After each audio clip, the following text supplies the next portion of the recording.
Good evening, everyone. Today's session is going to be really helpful and it's led by Dr. Joshita Naik. She's going to talk about the advantages of normal delivery and how to prepare for the D-Day. So, stick around until the end and ask us questions if you have any. So, let's not keep you waiting any longer. Dr. Joshita, you have the stage. Thank you, dear. Good evening, one and all. Welcome to another session of FB Live. Today, we have a very common but most frequently, most asked, most discussed topic that is on vaginal delivery. And what are the advantages and how to prepare for your D-Day is what I would like to discuss today. So, I'm Dr. Joshita Naik, consultant obstetrician and gynecologist at Apollo Cradle, Jayanagar, Bangalore. So, when we sit in the OPD, the most frequently asked question by pregnant women is, "Doctor, will I have a vaginal delivery? What are the tips, or what do I need to do to prepare for a vaginal delivery? Do you think I can go through this process? Would there be a lot of pain associated with delivery?" So there are multiple emotions and anxieties running through the mother's mind when it comes to the discussion on delivery, or the final the nth moment at the end of the pregnancy journey. So since it's a beautiful journey, we also want you to have a beautiful outcome and a memorable outcome at the end of 9 months. So that is why this discussion today as to how to plan for your D-Day. So when we talk about a normal delivery, basically when the delivery of the baby happens through the vaginal or through the normal route, and the baby is delivered, this is what we call as a normal delivery. If the baby is delivered by making a cut through the mother's abdomen or the tummy, and then the baby is delivered, that is what is an operative or a cesarean delivery. The normal delivery may be assisted or it may be a spontaneous delivery. So, when we talk about is it a normal, is it going to be a normal, is it going to be a cesarean, there are multiple discussions which happen during the course of your 9 months. So, there may be certain indications when a cesarean birth may be necessary. For some reasons, your obstetrician may plan an elective cesarean birth for you.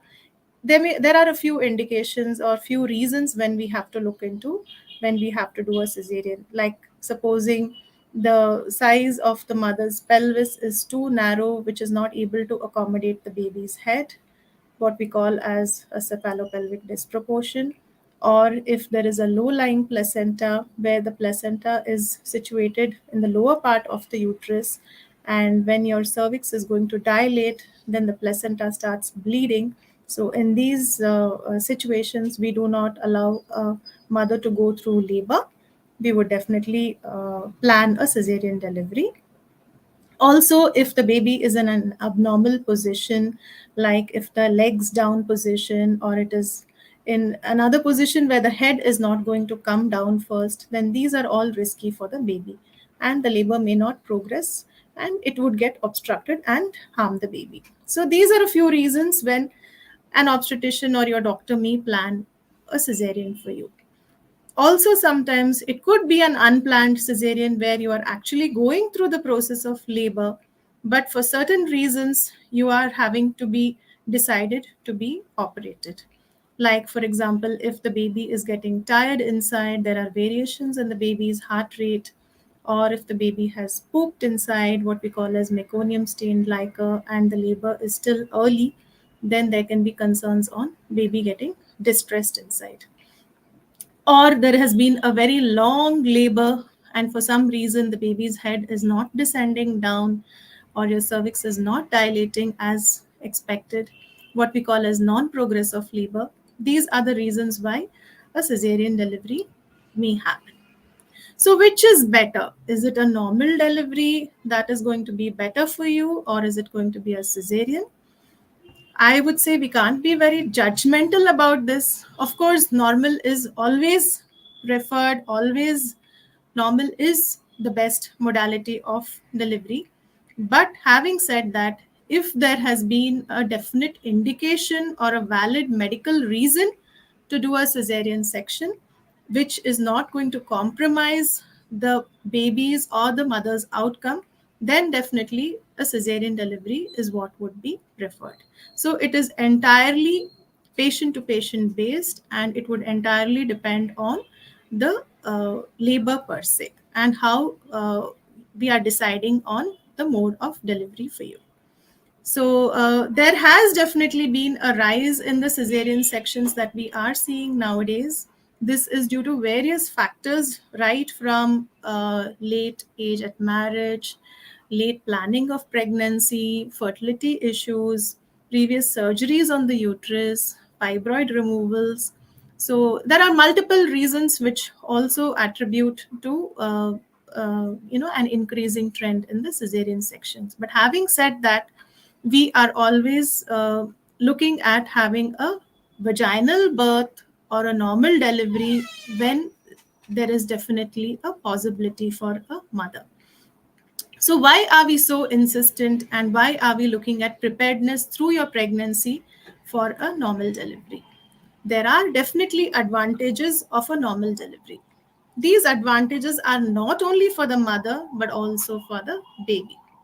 So, when we say a mother is going to have a vaginal delivery, there is definitely a shorter stay in the hospital. So, if a mother is delivered now, she would be discharged in the next even 24 to 48 hours, depending on how her well being is. So, definitely, there is a shorter requirement for the hospital stay.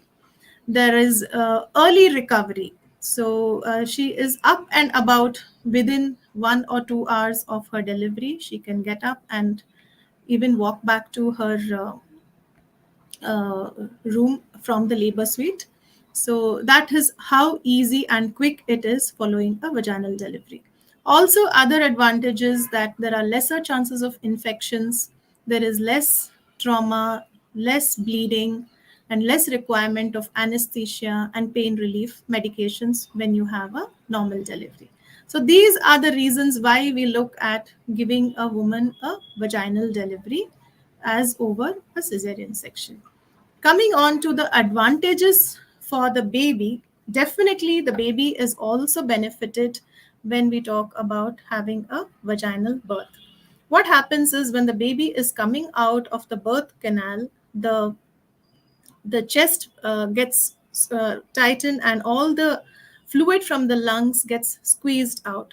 So this helps the baby get its first breath very easy. So this basically helps to open up the lungs and helps breathing to get established easily and quickly.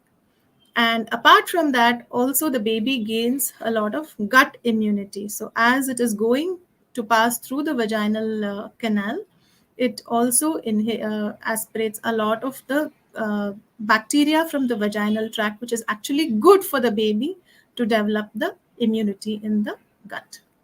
And definitely, when there is a vaginal delivery, there is early bonding between the baby and the mother. So, we can also initiate early breastfeeding for the baby, which is definitely advantageous for the baby.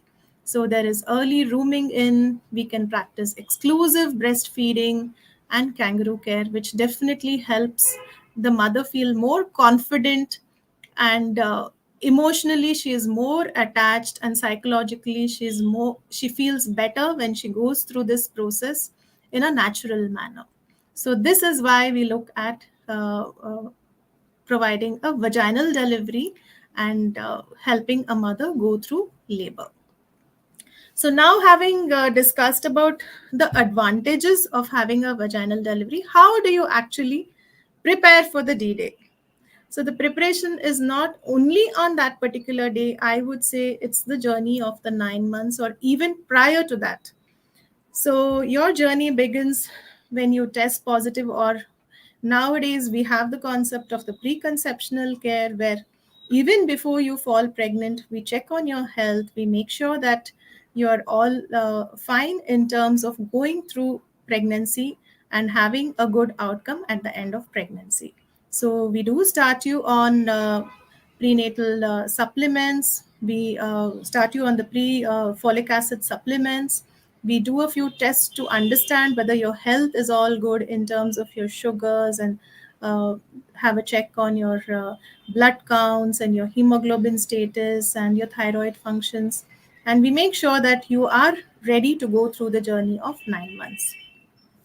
So, in pregnancy, what can you do to increase your chances of a vaginal birth? So, in pregnancy, first of all, enroll for a good antenatal care.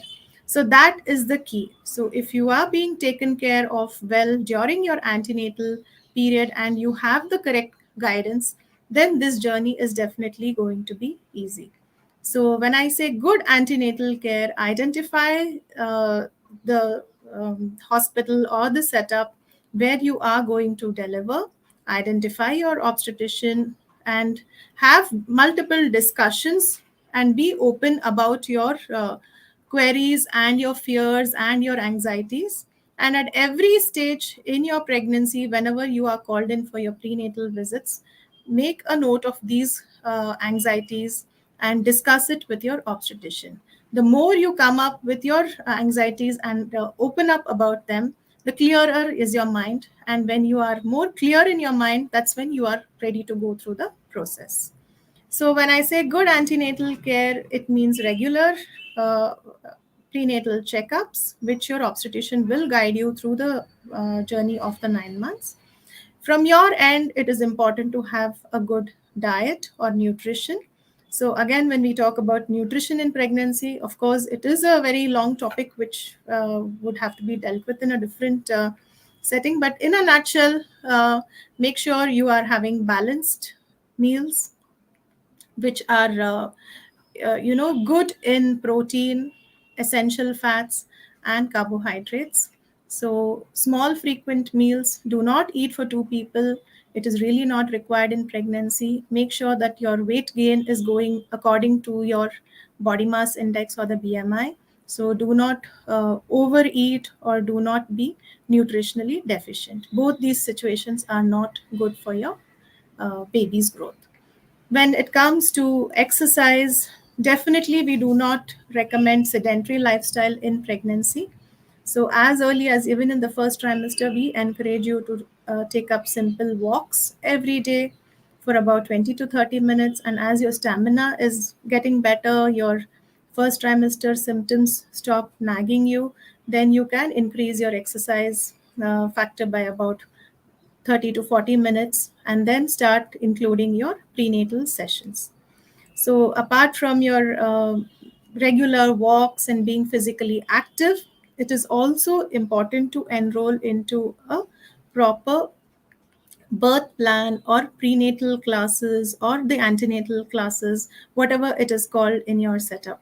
So these classes actually give you a lot of knowledge as to what you can expect to go through during your pregnancy, what are the problems that you encounter, what are the concerns that you could have, and how to go through your uh, process of labor, which is the final moment, which is the one which causes most anxiety in all women. So prenatal classes do give you knowledge. They do share a lot of informative videos, and they do have a lot of sessions which discuss in detail about the different stages of labor, what to expect, how to go through it. So that really empowers you and that makes you more confident to go through the journey. And also, when you follow these prenatal sessions, you are taught various breathing sessions which help you calm down and teach you the right breathing techniques which help you during labor. And it also improves your flexibility and it improves your perineal muscle tone, which helps you go through labor more easily. So this is a continuous process, I would say, which has to happen over the 9 months. There are no shortcuts. So this journey has to be started early on in pregnancy, which really helps you go through the process on the D-day. So when we identify the correct prenatal sessions and do it correctly, then our body is more prepared to go through the process of labor. So after this, comes the moment of the final moments of the third trimester, or when am I supposed to come to the hospital? Am I in labor? Is this actually labor pains?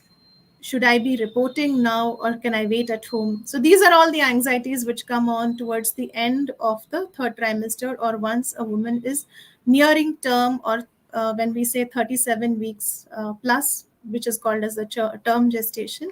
So these are the anxieties which come on into a woman's mind.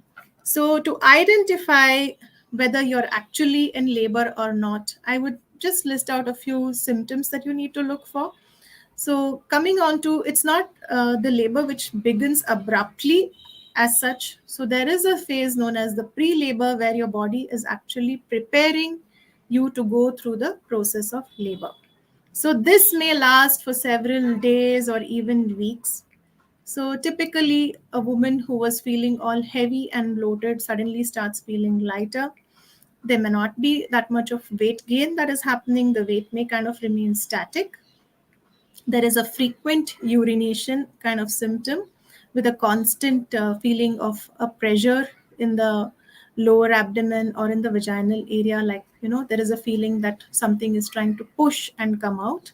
So these are all typical symptoms, because the head is trying to engage or get into the pelvis. So these typically are the symptoms. Or women may feel that her contractions, the painless or the Braxton Hicks contractions, are becoming more frequent. So these are typically the symptoms that a woman may feel during the pre-labor phase. So when do you know that you are actually getting into labor? First of all, the most common and the most feared symptom, that is pain. So, women may start off with period like cramps or menstrual cramps, which are initially a little erratic, coming on occasionally, say in a couple of hours, or and it's not very definite, but there is a feeling of discomfort. But as if it is going to be a true labor pain, then this symptom becomes more and more frequent, and it becomes more and more intense. So these pains may start from the lower back, radiate to your tummy and to the inner parts of the thighs. So all you need to know is, you need to kind of observe, keep the hand on the tummy, check for the contractions, observe and see the frequency. If you feel that you are having frequent contractions coming on every 15-20 minutes, once coming on, and it's lasting for a few seconds, again it goes away, again comes. So these typical intermittent kind of contractions are actually more indicative of true labor pains. Also, there may be some kind of a release of a mucus plug, which may be blood tinged, what we call as show in medical terms. So this is because of the dilatation of the cervix, and the secretions from the cervix which come out, which typically is seen as the show.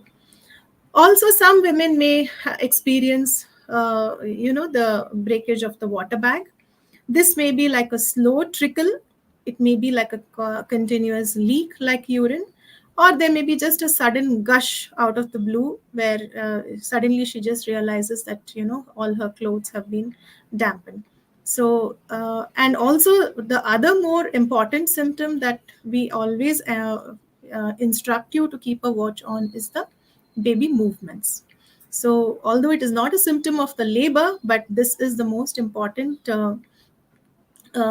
concern that we have, that you should keep a count on your baby's movements. So any concern that your movements are not as expected according to what your obstetrician has guided you, you definitely need to report to the hospital. So when you are talking about the hospital, you should have done a little bit of your homework during your later months of your pregnancy, as in identifying the setup where you're going to deliver. It is always a good idea to go and visit the setup, familiarize yourself with the surroundings, because when you are going through this experience of labor and pain, and when you're going to be in an unfamiliar surrounding, you may feel a little overwhelmed. So it's always a good thing to identify the place, go pay a visit, check on the surroundings, have a quick chat with the labor staff so that you are more prepared for the D-Day. So when you start off with your symptoms of labor or any concerns on the baby movements, you do need to report to the hospital. I would say if you are unsure, is it true? Is it false?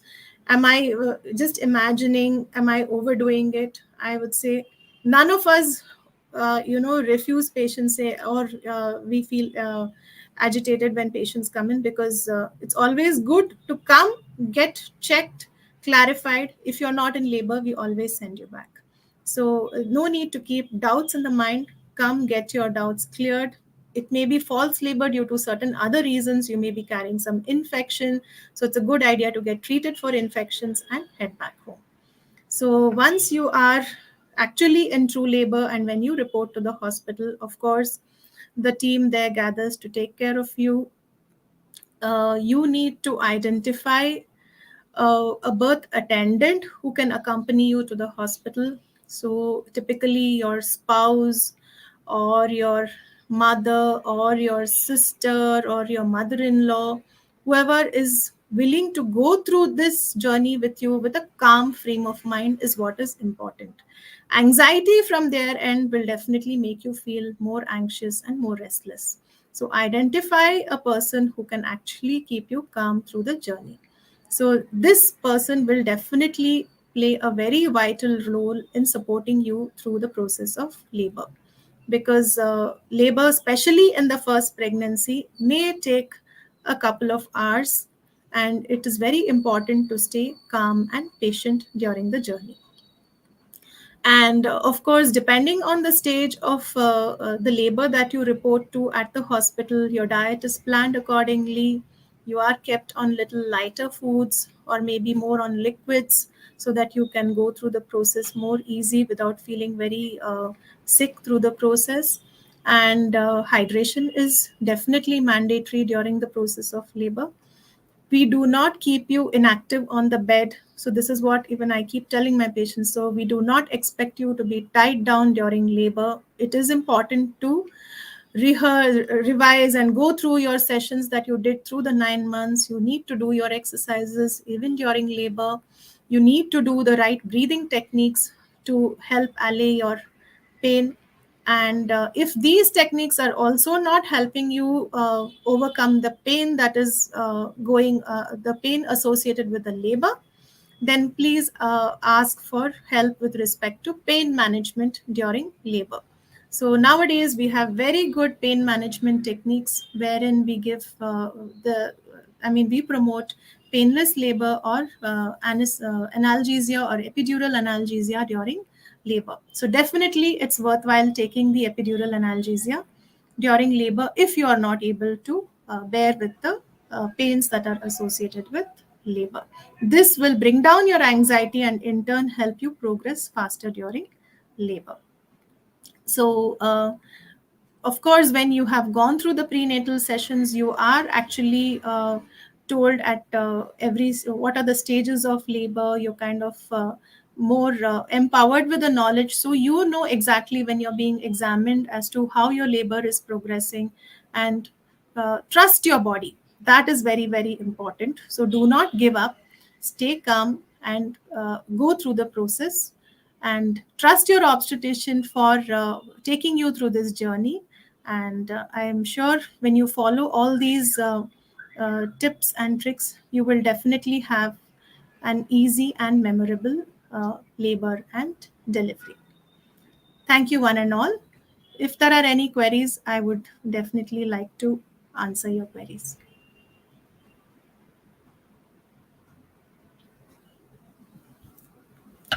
Okay, I think we have one query. How does a normal delivery contribute to a quicker postpartum recovery compared to a cesarean section?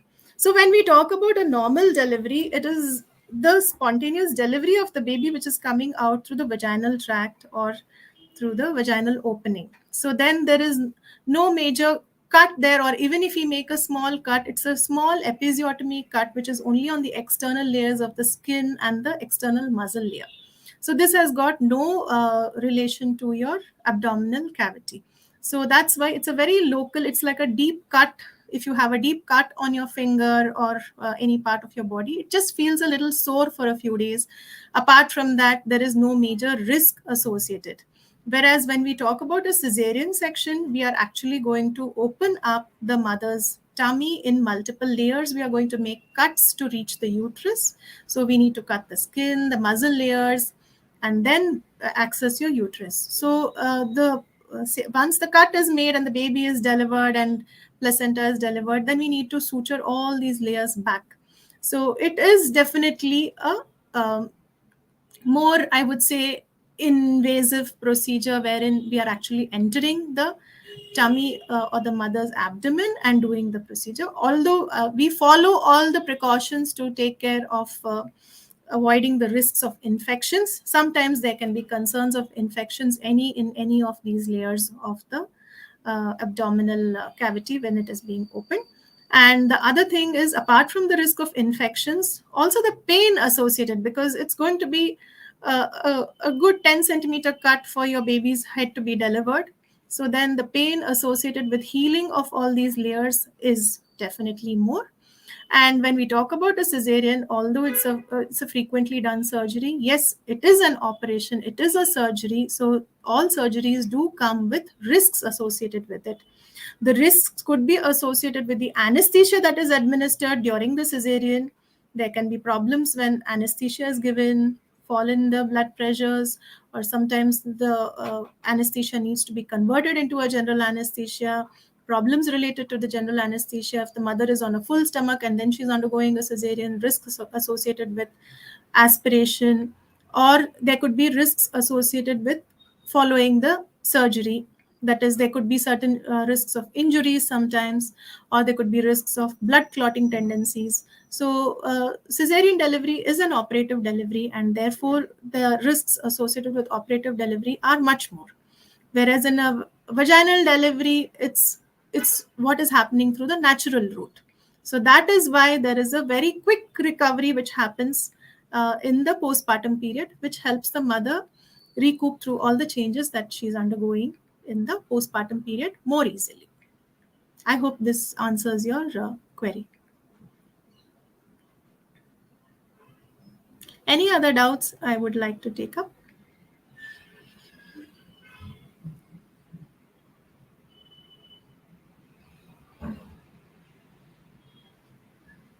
So I think we are at the end of the session. Thank you, one and all, for a very patient listening. I hope this was informative. Thank you.